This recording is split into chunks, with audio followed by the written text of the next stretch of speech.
So recording is in progress. Good evening, everyone, and we are back on a tasting of Spanish wines, and we have two wines, a rosé and red wine. They're both made from the same grape variety, which, in fact, you probably do know them by the cork. So knowing the grape variety, it's not the point. The point is, how can you justify by what you're tasting? So who could share your thoughts on your tasting notes first of the first wine, which is a dark rosé wine, or maybe a light red wine? I can do it, but I'm not sure about the color for rosé wines. I didn't find my the WSET thing, but anyway, I think it's a pale ruby, but that's not the color for rosé, isn't it? There's another scale. But anyway, let's go. Nose intensity medium with aromas of red fruits, strawberry, raspberry, maybe, I don't know, kind of a cherry. It's a dry wine with medium minus acidity, medium minus tannins, medium alcohol, just because medium plus doesn't exist, because it has seems to have a lot of alcohol, with a medium plus body. Not sure if medium plus, but anyway. Flavor intensity in the palate, in the mouth, is medium also. The flavors confirm the nose. Seems to come from a warm climate. I'm not sure. I thought it had something a little bit fizzy here, but now it's gone. Not suitable. Oh, okay, let's stop over here, right? Yeah. Or do I go all the way through? That's enough, right? Oh yeah, yeah, we can go. No. Not suitable for further aging. I actually thought that maybe it's kind of already been around for a while. Not probably made to be fresher than this, because it's not, doesn't have very much fruit aromas anymore. But anyway, I think it's an entry level rosé wine. And I wrote something else that I can't read. That's it. Okay. Not very complete. Right. Does anybody has a different approach to this wine? I just want to add to Cecilia's analysis that the wine has some freshness on the nose, probably some mint or some eucalyptus, but it's not on the same level as the fruit. It's on the kind of on a second level. Okay.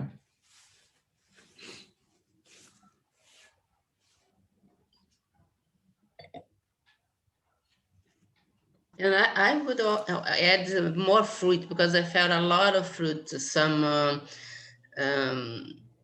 had red currant, some spices, some raspberry. The fruits were ripe, just ripe. And I also felt some flowers, some violet. And the acidity, I think is medium also. And the tannins, I felt low tannins. I didn't feel a lot of tannins and high alcohol.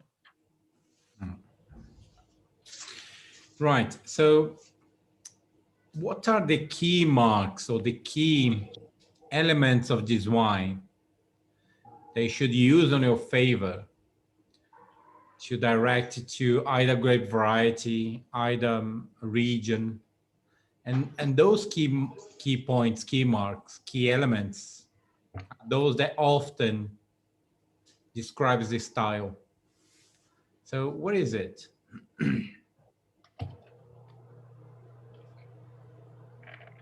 As the fruit is a really fruit direct wine, fruit driven wine. Okay. But there's not really a lot of fruit here, is there? I mean, I don't know if it's a little bit older than it should be. I would go for Languedoc or something like that if I didn't know it was from Spain. Kind of a. Yeah, but Languedoc would have more green, more veg style than this one. More oregano, thyme than this kind of rosé. So what's this kind of rosé? If it were supposed, I wasn't sure, but if it were supposed to be produced to be a rosé wine, should maybe they should have harvested a little before, so that you could have more acidity, and so maybe this is a saignée method, and Nice. because you have ripe fruits and you have a low tan, low acidity, and so mainly probably the objective was to produce a more intensive red wine.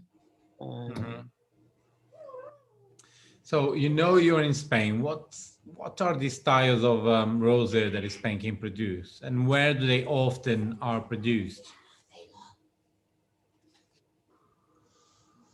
You have the rosés from Navarra that are from Garnacha, but they are usually heavier rosés than you would find in South France. What else?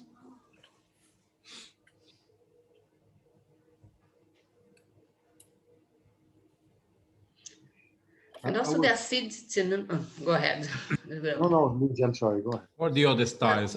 It's very important because if you are facing an exam and you know, for example, that you are in Spain, and there's a question saying those 3 wines are coming from Spain or coming from Peninsula Iberica, do place a region as close as possible, you know, attach those wines to a region as close as possible.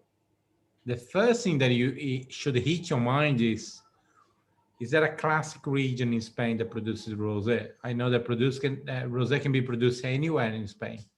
Are there classic regions? Do you know any? And warmer regions. Okay, well, what are the classic regions for rosé?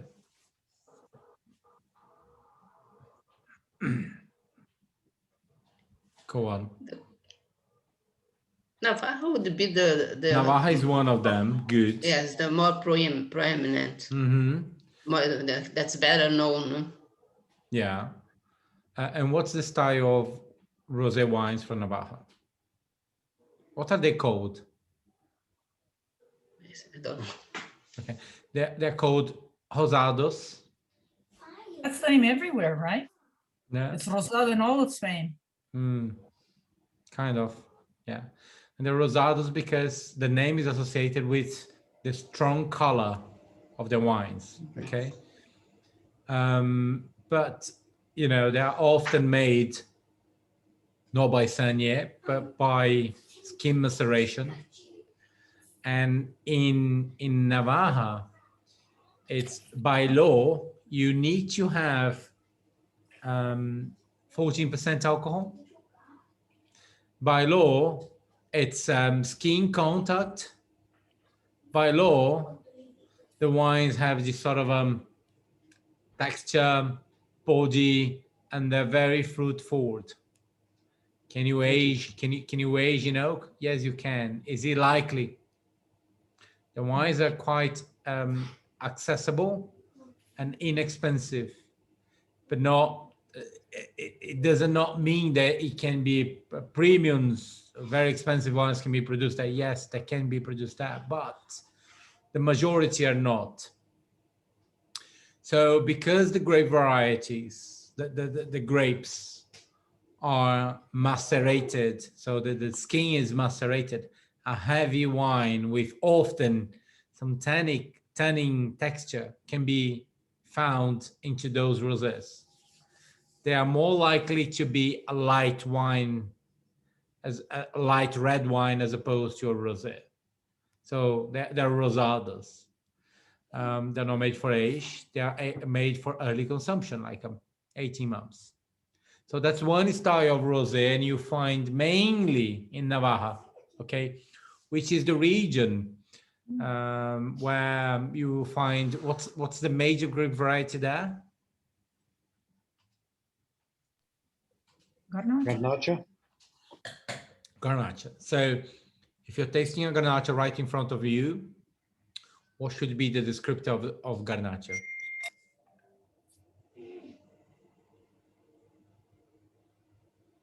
In Navarra or Anywhere. anywhere? Low acidity, Yeah. sweet Higher fruit, alcohol.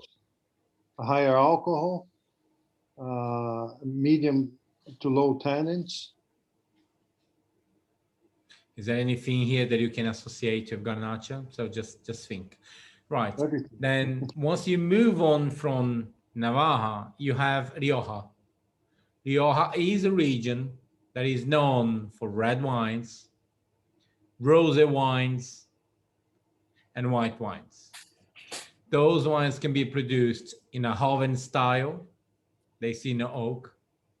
They can be produced in a crianza style. They see like a 6 months of oak. Reserva and Gran Reserva. Gran Reserva are quite difficult to find rosés, unless you are going to source into a very premium producers like a I don't know, Tondonia, for example. You know, they produce Gran Reserva styles. Often see new oak and so on and so on. But in Navarra, in Rioja, you can see light wines, light rosé wines, short skim maceration, or, you know, direct press. Or you can see rosado wines that they can see oak or no oak. So it depends on a producer. Like a Granfeudo can produce Rosado Joven, Crianza, Reserva, and Gran Reserva. You know, it's a style. They often produce that. And many of the producers will also have all styles of rosé. Okay? But it's only 5% of the region. Oh, yeah. Rosado. But they produce. In Navarra is around, I don't know, almost 30, right? 25. Yeah. But it's more likely to see a Navarra no oak, and it's very likely to see a Rioja oaked aged. Okay. And the colors, they can be bright and very, very pale color, or it can be very dark and can be very concentrated, like the one that we see now. Okay. Then you have another premium region that can produce rosé wines, which again, it's very low production. And that, I mean, Ribera del Duero. What's the difference between Ribera del Duero, Rioja, and Navarra? The river influence? In any way that you can think of, what could be the differences? Higher altitude. Yeah.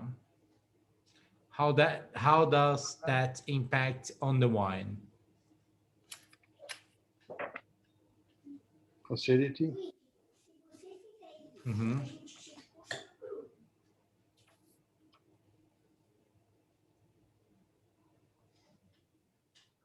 Right. Rioja, you often have this sort of cooling sea influence, okay?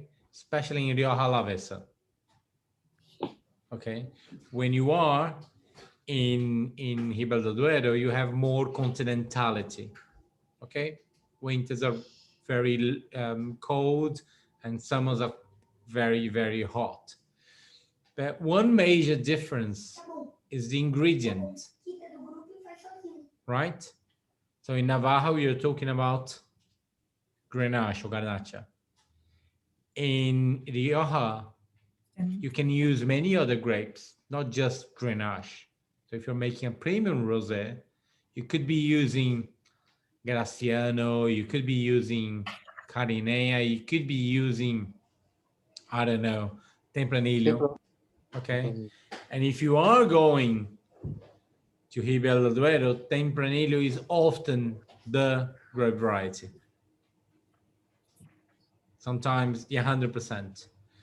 And when you compare the red wines from Rioja and the Ribera del Duero tend to be more of a black aromas, black fruit, you know, as opposed to red fruit. Rioja tends to make more of red fruit aromas.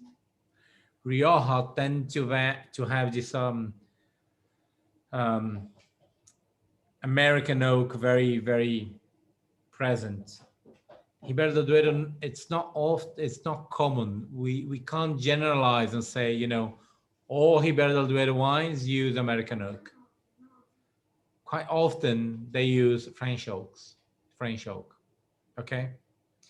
So the style that would be made, the style of rosés made in Ribera del Duero, it's more international.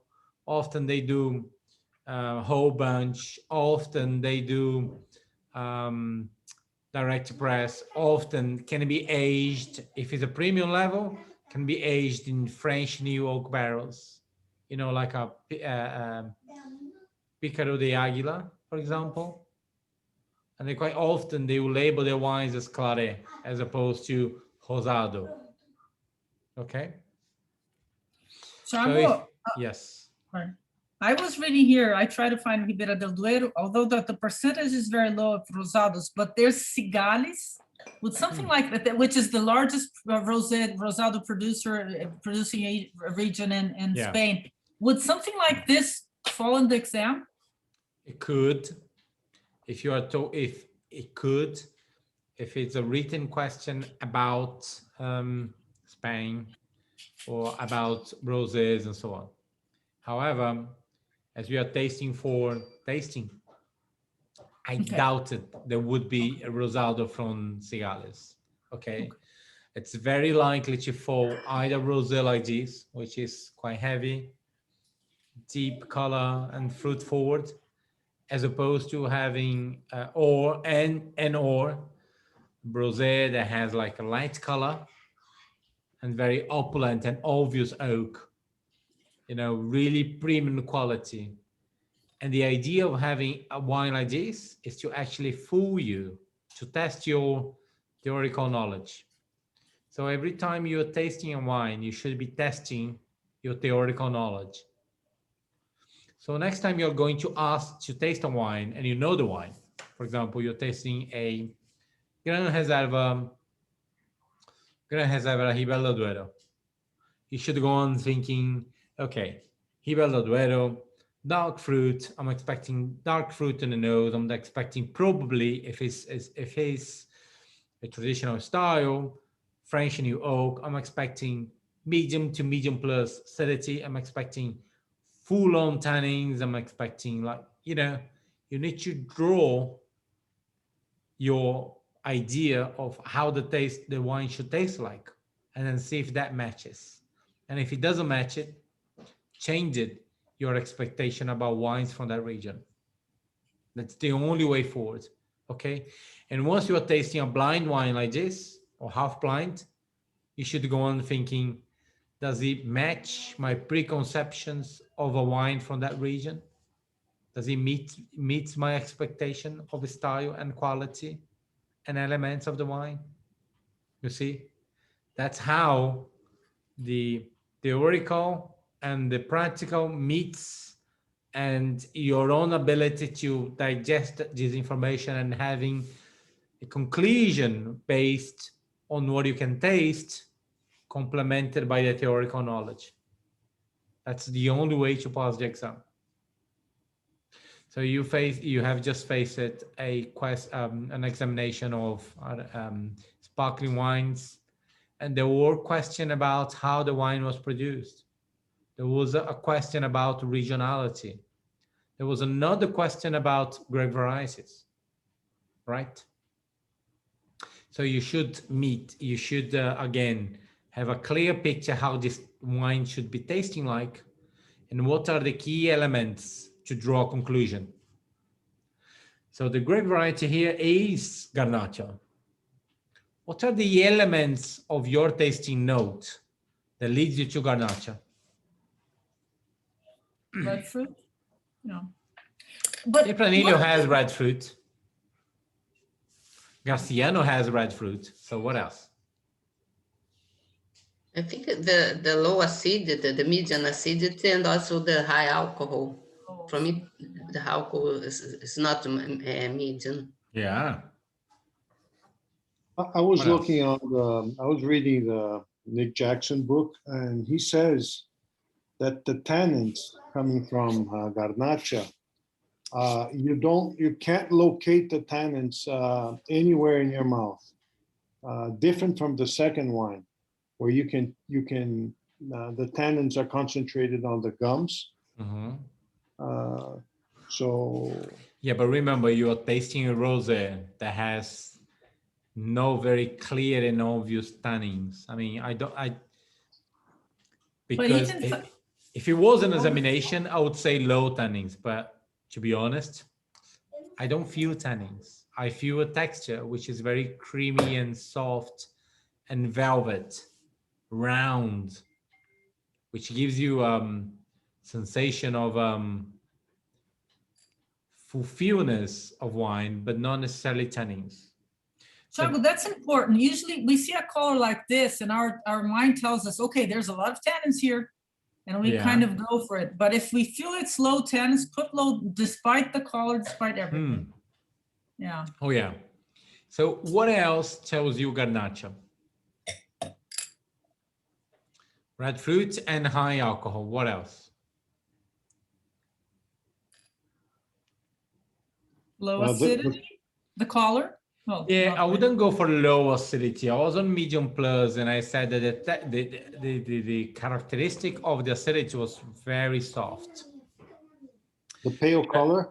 But if you go on and say medium, okay, but low, I would use low acidity for, like, I don't know, Gewürztraminer. You know what I mean? So I wouldn't use low acidity here, but speaking in a very, very generic terms, yeah, yes, the acidity is not very present. Would you call this a rosé wine or a light red? I would call it a rosé. I mean, if there was no clear question about a wine saying that it is a rosé wine, I would be in doubt.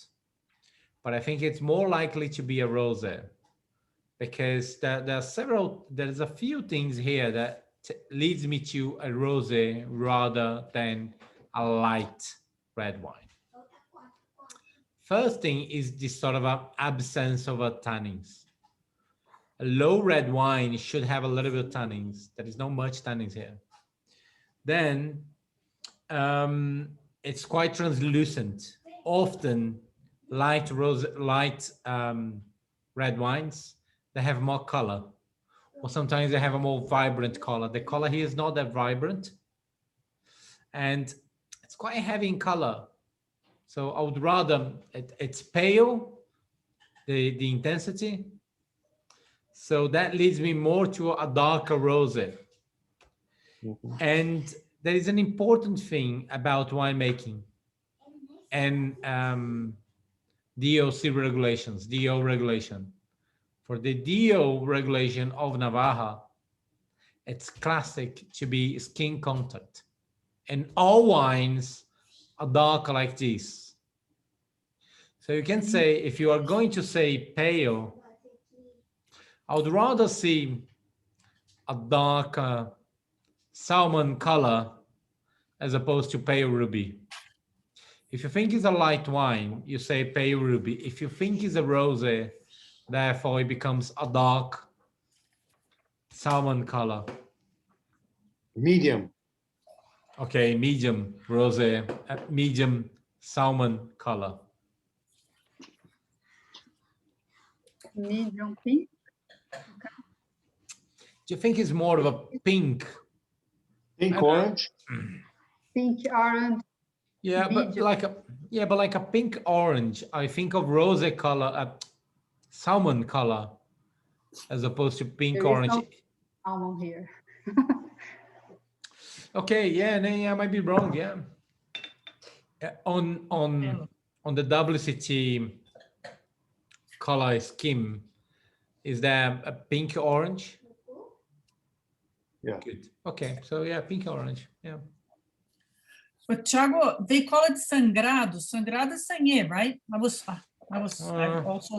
I went after the Spanish wine scholar book, and they say that the O Navarra, not the other ones, it must be via sangrado, or that is sangue. Yeah, which means skin contact. The thing is, sangue or sangrado, in our understanding, sometimes means that I'm trying to make a much better red wine, and then I do a sangrado, Concentrate. Okay. which I'm trying to make a better red wine. But in Navarra, they're not trying to make a better red wine. They're trying to make a rosé that has a deep color. So they're not trying to make, at the end, they're not going to be left with a very deep red wine. They'll be left with skins.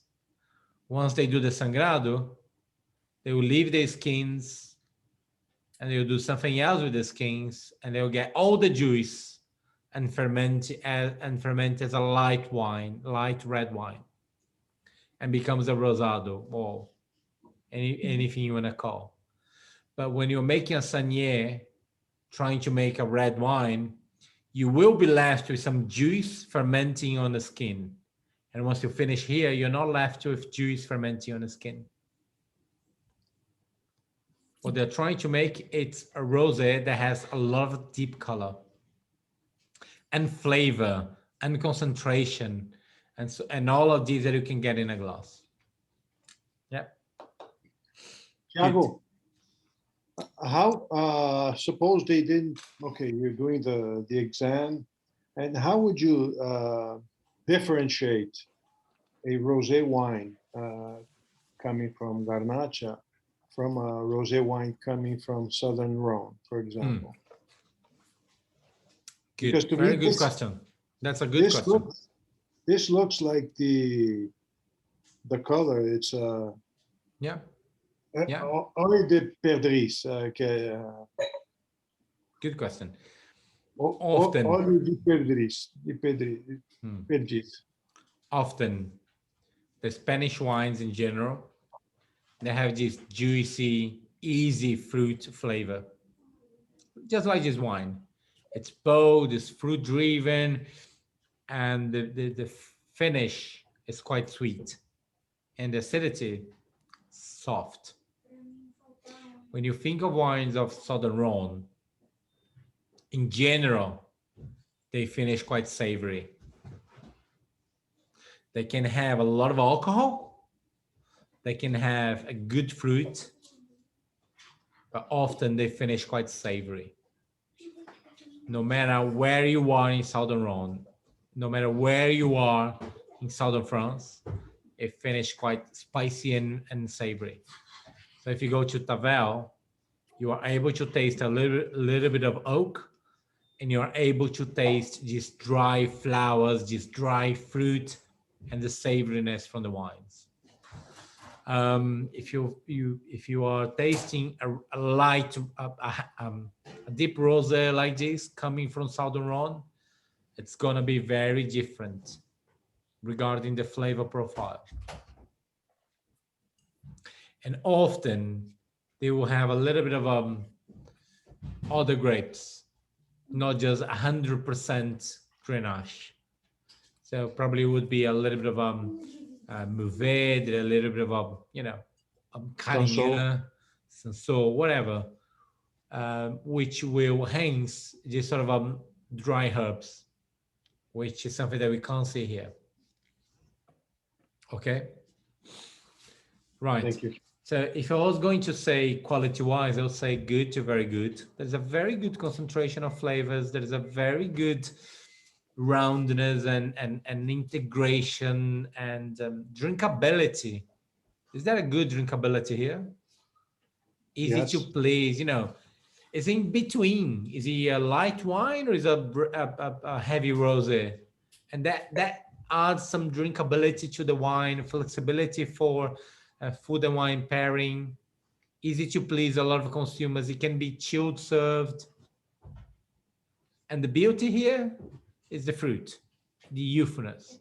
So there is a very good drinkability. There is a lot of things to argue in favor of this wine, you're gonna say, yeah, but the acidity is not that high, but you're not looking for high acidity. You're looking for drinkability, freshness, and there is freshness to the wine. Also, I like the semi-aromatic nose of this wine. It's quite medium plus, like you can perceive the aromatics of this wine. It's quite in your face, quite plummy. The term plummy does not means plums aromas. It means in your face, quite well perceived. Anyone can smell it. So it becomes quite plummy, quite plush. So yeah, good to very good. You can argue the texture, you can argue the softness, you can argue the integration. Yeah, hey, it does has high alcohol. It was born like this. The grape variety, it's the major element that leads to high alcohol. I think it is a high alcohol. I think it is 14%. I could be wrong.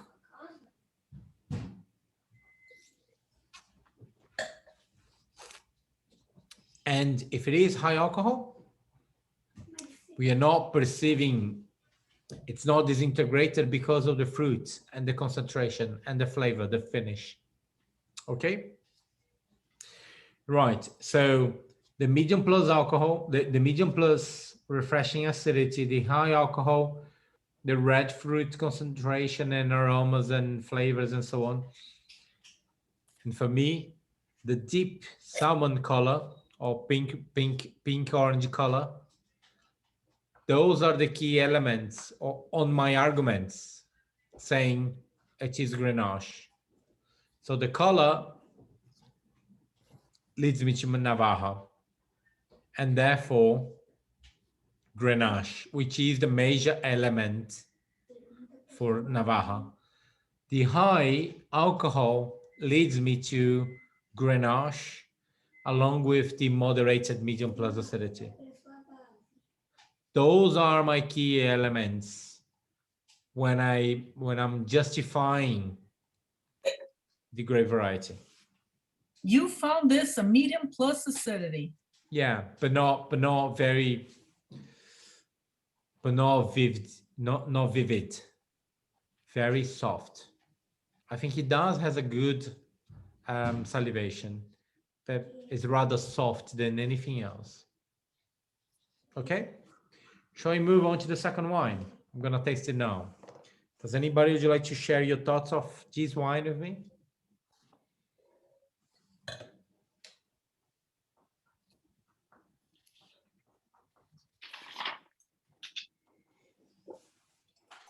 Okay, I can. Go on.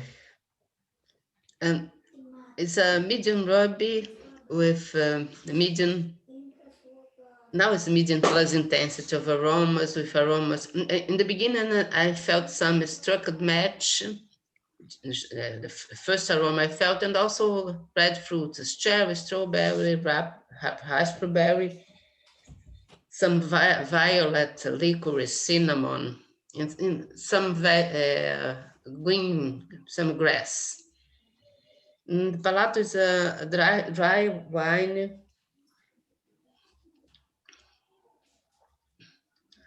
with medium plus acidity, high alcohol, and medium tannins, but I felt the tannins rather green. And a medium body, medium, let me see. A medium plus flavor intensity, a medium finish, and the flavors are not that exuberant as the nose, but it has some strawberry, some cinnamon, grass, and the fruits are ripe. And it's a medium finish, but I felt it was a kind of bitter at the end. And it's not suitable for bottle aging. And I don't think it has enough fruit in the mouth for enough acidity for long aging. And it's a good wine with a balance between fruit and acidity.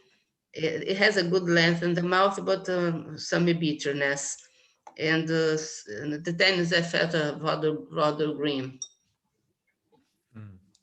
Okay. But at the end, it's much better now that stayed in the glass than when I just opened it. I agree. Now you can Mhm. feel more the aromas. Yeah, It was very closed Yeah. wine once you open the bottle. I can put it even in a higher level. Like for me now, it can be a very good wine.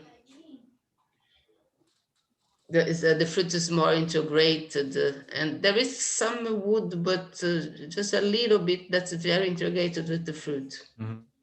Is there any similarity between this red wine and the rosé wine? Yeah.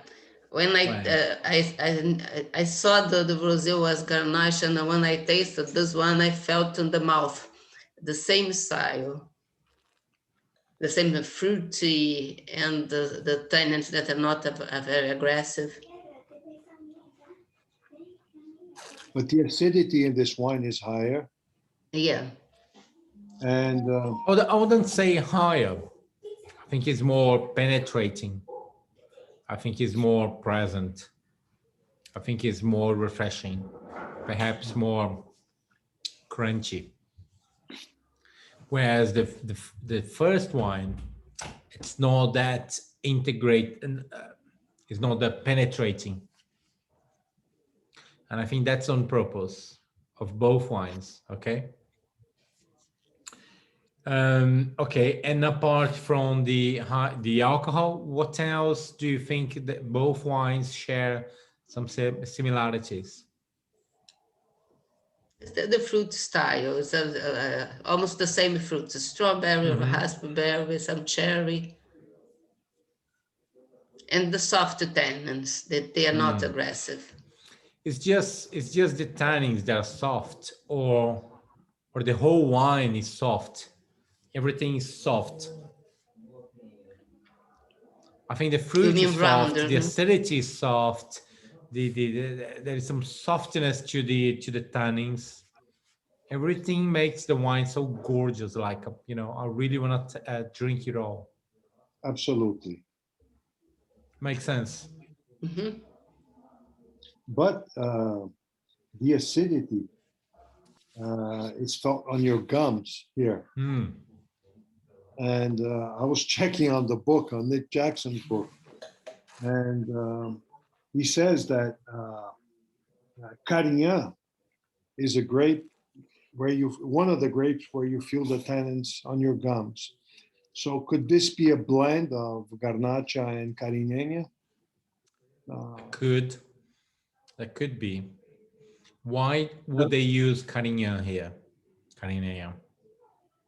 Carignan, acidity, Acidity. Yeah. color. Okay. But it's not having a deep colored wine, is it?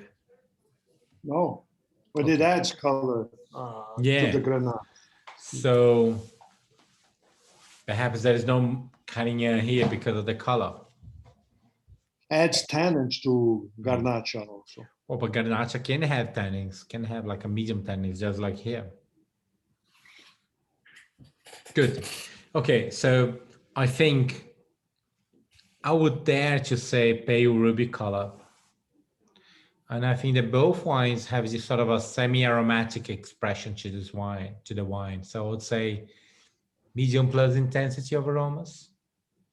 They're both quite plummy, quite, perceivable. They're quite given. If you get any Bordeaux wine, most of Bordeaux wines are medium intensity. It has more aromatics.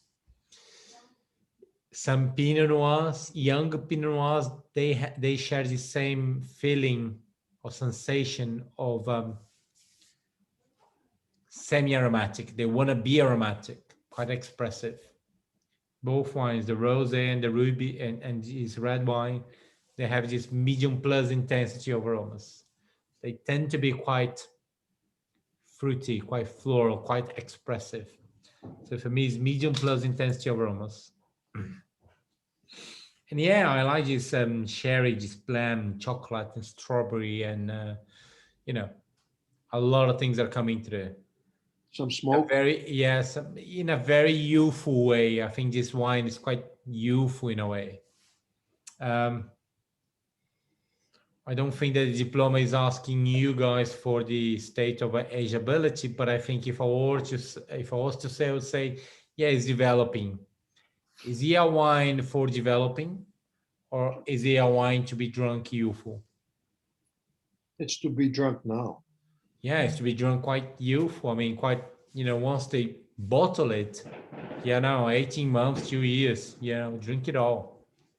That's the idea behind it. Yeah. So yeah, it could be developing, but I think it's more on a youthful side and youthful state of a consumption, Yeah, dry, medium plus body, I think. I think it's more than medium. I think it's medium plus, not full.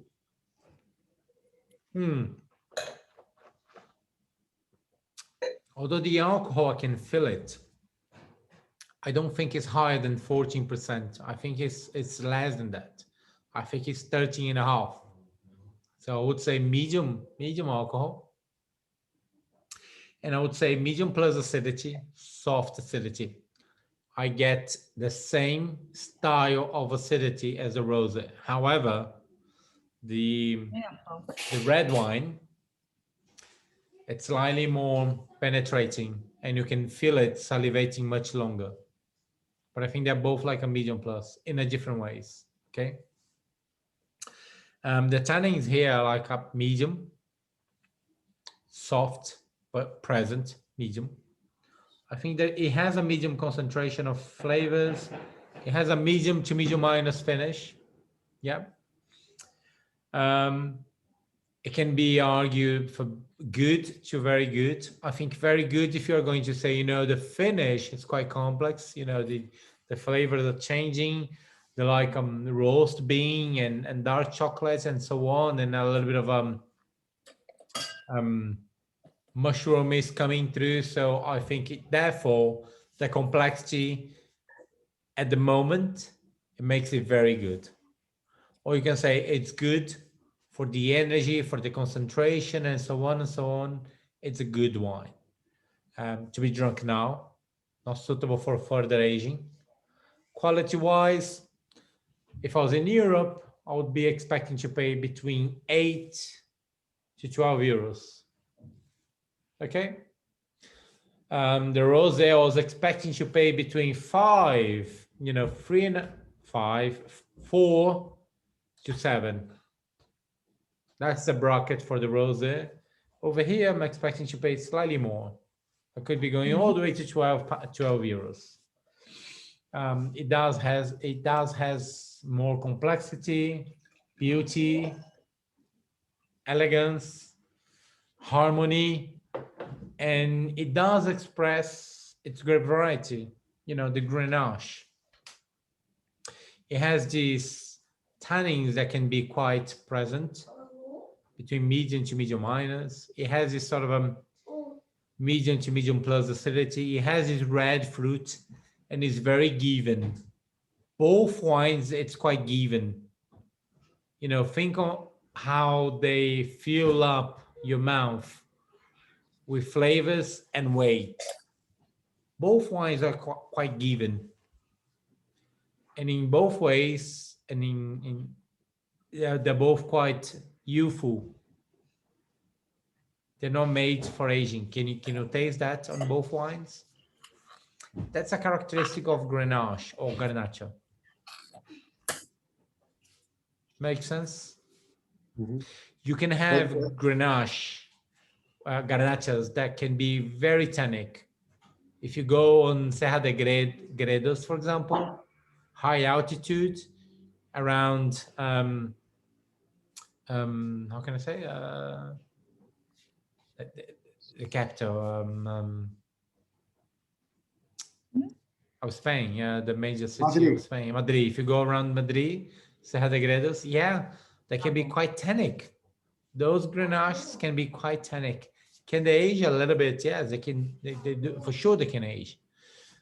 So in the same way where we can have Merlot They're quite soft and plummy, and medium to medium plus acidity, quite soft. You can have mellow that can be quite tannic and astringent, and high perceived acidity coming from, you know, very good soils in Pomerol. So depending where they're coming from, the wine can change it completely. Or the grape variety can change, can behave in a very different way. But over here, they both behave in a very similar way. Make sense?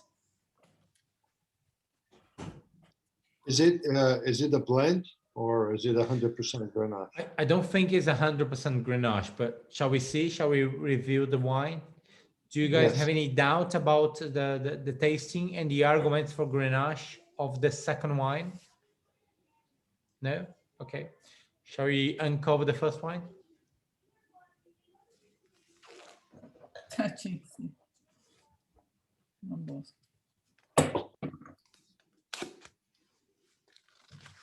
So, Sanojo, Garnacha, 2019. What's the alcohol here? 13.5. 13.5, yeah. So apparently, so it should be perceived as medium. For me, it was quite high. So that could be an argument for, I don't know, becoming good as opposed to very good for the rosé. And the second wine, a wine that you guys probably do know. So it's a wine made from old vines, Grenache. You know, they call it La Garnacha Sauvagen. So, and it is 2017. So it does has quite this complexity and evolution, you know, of the Grenache. So this toast beans and coffee and chocolate and so on. But isn't this also the reason why we don't get so much fruit as we would expect? Yeah, yeah, as well as. And it's 14% alcohol, which for me was more moderated medium than high. Especially when compared to the rosé wine.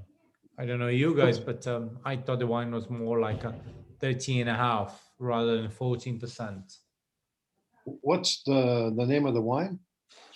The wine is called La Garnacha Salvaje.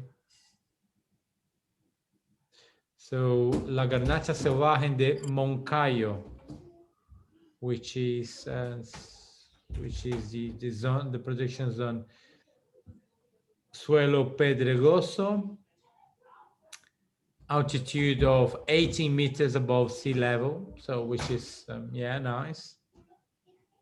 So yeah. Yeah, 2017. Yeah, wow. Nice label. And yeah, good to very good wine. I'd rather argue for very good, but again, between 8 to 12 euros. That's maximum that it could reach on retail, I think. Okay, that's It shows more or less. shows $13 on the wine searcher. So it's yeah. probably around 14 to 15 euros. No, if it's $13, it's like a 10 euros because exactly. euros is more. Yeah. It's more. Yeah. The exchange rate, 10 euros. So yeah, good. I think those two wines were very good for us to see the same grape variety in different styles. Okay. So Garnacha can have this flexibility of making sparkling wine sometimes, especially if you are in San Sadurní de Anoia, you can see Garnacha being used for cava. Rosé wines, okay. Red wines, some red wines are often seen no oak at all, and they can be very Joven in a style. And a trend that we see now is the old Grenache or Garnacha vines that they are being revived and transformed into wines. And there are few producers that are becoming specialized into finding these old vineyards and making wine out of it. And you find it all over Spain. So it's not a bless of a specific region, like a Priorat, for example. We are going to see that all over Spain. And those wines are often moderated, medium plus acidity, quite salivating, intensity of aromas and flavors. And that is, this intensity translates as medium intensity, medium finish to medium plus finish, okay? That's the intensity of old wines that we are going to see into Grenache wines or Garnacha wines, okay? What is the region where it comes from? I don't know, but I can search it online. So it's Prieto Is it Garnachas. Aragon? Probably, I can't read it here. I don't have my glasses on me, but that could be. It says here in Wine Searcher, Campo de Borja. Okay, yeah, Ah, there you go. Which is one reason why the wine would be between 8 to 12 euros, 10 euros, yeah. Because Aragon, Campo de Borja becomes more cheap. It's less expensive to source grapes from there as opposed to Navarra, Ribera do Duero, or even Rioja region. Okay. If you go to Castilla y Leon, it's much cheaper to source Grenache from there. Much cheaper. So depending where you are, the old wines have more value, and therefore the grapes are more expensive. If you can source wines from a winery called Frontonio, they are doing a very good job with old wines Grenache. Okay, so Fernando, what's his surname? Fernando Moura is doing a very good job with old wines of Grenache, Garnacha. Old wines Garnacha. So Frontonio, if you have an opportunity, they can be quite pricey because of all the effort of old wines Garnacha, but yeah, it's a very good trend for you to know. Okay. Right. So enjoy your wines, at least the red wine, and I'll see you soon in 2 weeks. Okay. Thank you, Thiago. Thank you very much, and I see you soon. Charlie, Thank can you wait for a minute? Oh yeah, sure. I will stop the Oh, sure. recording